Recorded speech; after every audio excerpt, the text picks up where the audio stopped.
Diana Eka Nurjani dari kelas 5. Saya Eka Nurjani kelas 12. Selamat menyaksikan.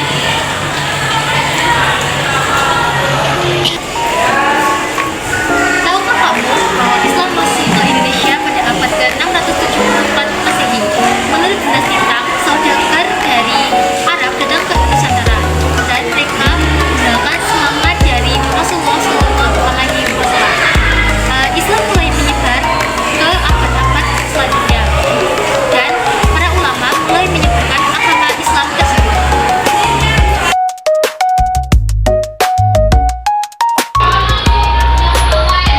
Yang pertama yaitu tadris atau bertahap. Pengertiannya yaitu prinsip pelaksanaan ajaran Islam secara bertahap berlangsung sekaligus semuanya. Tujuannya agar umat Islam bisa memahami dan menjalankan ajaran Islam dengan baik tanpa merasa terbebani. Dalam sejarah, Nabi Muhammad SAW menerima wahyu dan mengajarkan Islam secara bertahap, mulai dari hal-hal yang mudah dulu seperti salat, baru kemudian aturan yang lebih kompleks. Yang kedua yaitu adamul haraj atau tidak menyakitkan atau tidak membebani. Pengertiannya yaitu prinsip dalam menjalankan ajaran Islam yang menghindari sesuatu yang memberatkan atau membebani. Tujuannya yaitu agar tidak membebani umatnya dalam menjalankan ajaran Islam. Contohnya yaitu orang musafir atau sakit bisa tidak melakukan puasa.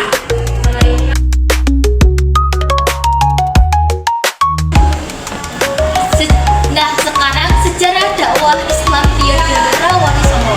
Sebelum Wali Songo, Islam sudah masuk ke Jawa melalui beberapa keluarga besar yang berperan menyebarkan agama Islam. Yang pertama yaitu keluarga Wali, datang dari wilayah utara Jawa, menyebarkan Islam pertama di daerah pesisir utara. Yang kedua yaitu keluarga Jawani, yaitu asli dari Jawa. Mereka menyebarkan Islam dengan cara mengadaptasi ajaran Islam ke budaya Jawa supaya mudah diterima masyarakat. Yang ketiga yaitu keluarga Syiah, membawa ajaran Syiah dari Timur Tengah dan Persia, memberikan warna berbeda dalam penyebaran Islam. Yang keempat yaitu penyebaran Rumai, yaitu berasal dari wilayah Romawi atau Timur Tengah. Mereka menyebarkan Islam melalui jalur perdagangan dan dakwah. Peran keluarga ini sangat penting sebagai fondasi awal penyebaran Islam di Nusantara sebelum era Wali Songo. Berapa sih tokoh Wali Songo dan siapa saja? Nah, teman-teman, jadi Wali Songo itu ada 9 tokoh jumlahnya. Dan yang pertama ada Sunan Gresik atau Maulana Malik Ibrahim yang merintis dakwah Islam di Jawa Timur. Yang kedua ada Sunan Ampel atau Raden Rahmat yang mendirikan pesantren di Ampel dan mendidik para dai. Yang ketiga ada Sunan Bonang atau Mahdum Ibrahim yang mengembangkan dakwah melalui seni musik gamelan. Yang keempat ada Sunan Derajat atau Raden Qasim yang menekankan pentingnya kesejahteraan sosial dalam dakwah. Yang kelima atau Sunan Kudus yaitu Jafar Shodiq yang membangun Masjid Menara Kudus dengan arsitektur akulturatif. Yang keenam ada Sunan Giri atau Raden Paku yang mendirikan pesantren Giri dan menyebarkan Islam ke wilayah timur Indonesia.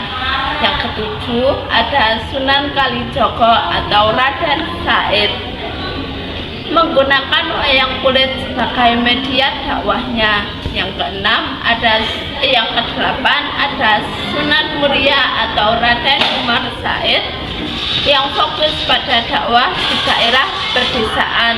Yang kesembilan atau yang terakhir ada Sunan Gunung Jati atau nama aslinya Syarif Hidayatullah yang menyebarkan Islam di wilayah Cirebon dan sekitarnya.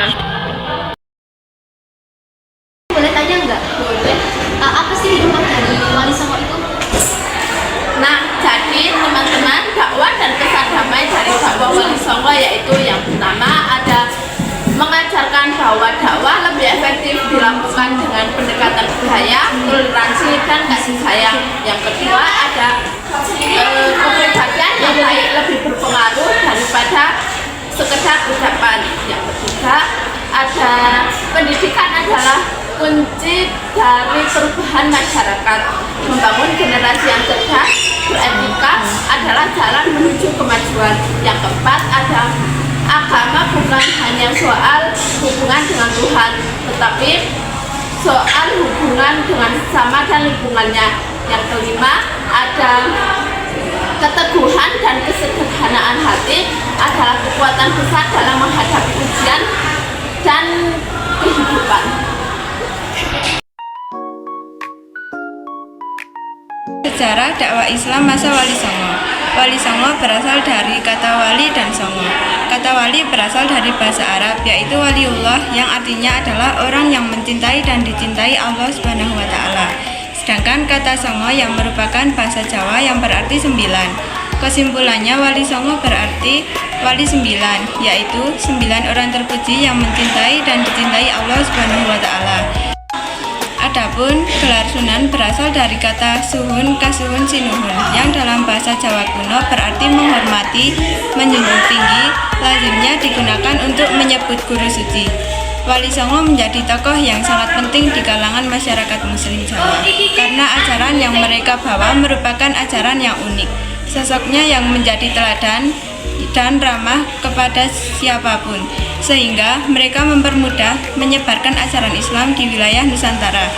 Metode yang digunakan untuk penyebaran agama Islam di Jawa dilakukan oleh para wali dengan memanfaatkan budaya lokal yang berkembang saat itu, seperti halnya wayang, tembang-tembang atau syair Jawa, gamelan atau alat musik Jawa, serta upacara-upacara adat yang dipadukan dengan unsur-unsur ajaran Islam. Para wali memasukkan nilai-nilai dan ajaran agama ke dalam berbagai unsur budaya tersebut, sehingga dari yang sebelumnya masih bernuansa ajaran Hindu-Buddha, maka terjadilah asimilasi dan akulturasi budaya dengan ajaran Islam yang menghasilkan harmonisasi dan keselarasan. Metode dakwah Wali Songo. Yang pertama adalah ceramah. Ceramah merupakan strategi dakwah yang dilakukan dengan jumlah jamaah yang cukup banyak. Yang kedua, tanya jawab atau diskusi. Para wali menerapkan metode diskusi atau musyawarah untuk mencapai sebuah kesepakatan. Yang ketiga, keteladanan. Wali Songo memberikan teladan yang nyata kepada masyarakat. Yang keempat, pendidikan. Pesantren-pesantren, pengajian, dan juga pengajaran yang dilakukan oleh Wali Songo merupakan lembaga yang produktif untuk melakukan transfer of knowledge dan transfer of value kepada para santri yang belajar di dalamnya. Yang kelima, hijrah dan ekspansi. Beberapa Wali Songo menempuh strategi mengirimkan utusan kepada daerah tertentu untuk melakukan ekspansi dan perluasan syiar Islam. Yang keenam, kesenian. Kekayaan budaya, bahasa, adat, dan kesenian daerah menjadi salah satu metode yang mengalami akulturasi dan asimilasi dengan nilai-nilai dan ajaran Islam yang populer sebagai media dakwah pada masa Wali Songo. Yang ketujuh, silaturahim.